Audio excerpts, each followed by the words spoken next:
పెదకూరపాడు నియోజకవర్గంలో ఎన్నికల వాతావరణం వేడెక్కుతోంది. 2024 ఎన్నికలకు ఎంతో సమయం లేకపోవడంతో ప్రధాన రాజకీయ పార్టీలు తమ బెర్తు గురించి ఆందోళన చెందుతున్నారు. ఏ నిమిషానికి ఏం జరుగుతుందో అన్న చందంగా కాలాన్ని గడుపుతూ పైపైకి మేకపోతు గాంభీర్యాన్ని ప్రదర్శిస్తున్నారు.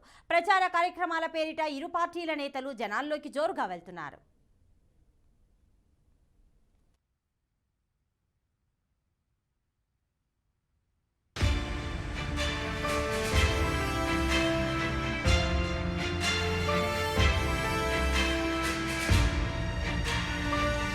అధికార పార్టీ వైసీపీ విషయానికి వస్తే సీఎం జగన్ కొంతమంది సిట్టింగ్లను మార్చడంతో ప్రస్తుత సిట్టింగ్ ఎమ్మెల్యే నంబూరి శంకర్రావు పైకి గంభీర్యంగా సీటు తనదేనని చెప్పుకుంటున్నప్పటికీ పుకార్లు షికార్లు చేస్తుండటంతో లోలోపల కొంచెం కలవరపాటుకు గురి చేస్తూనే ఉంది. తెలుగుదేశం పార్టీలో మాజీ ఎమ్మెల్యే కొమ్మాలపాటి శ్రీధర్ సైలెంట్గా ఉండడం, టెలికాల్లో భాష్యం ప్రవీణ్ పేరు అడగడంతో తెలుగుదేశం పార్టీలో కొత్త అభ్యర్థి వస్తారో అని ప్రచారం జరుగుతోంది.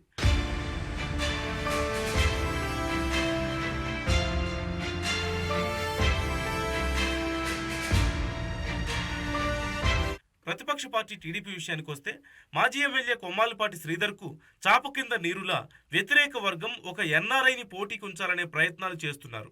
ఇటీవల వైసీపీని వీడి టీడీపీలోకి చేరిన కంచేటి సాయిబాబు, బుజ్జి, దండా నాగేంద్ర రాకతో ఇంకాస్త బలం చేకూరింది.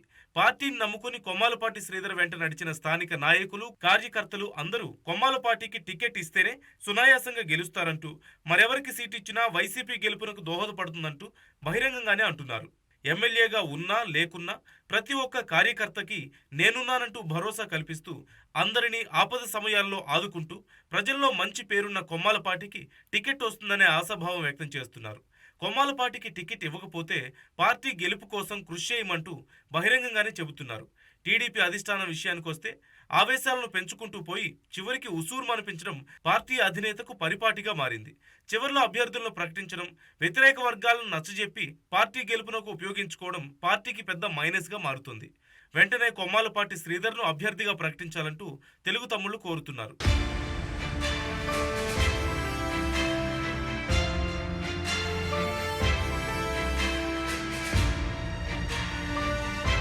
అధికార వైఎస్ఆర్సీపీ పార్టీలో సిట్టింగ్ ఎమ్మెల్యే నంబూరి శంకర్రావు మరోసారి పోటీకి సిద్ధమంటూ ప్రకటించారు.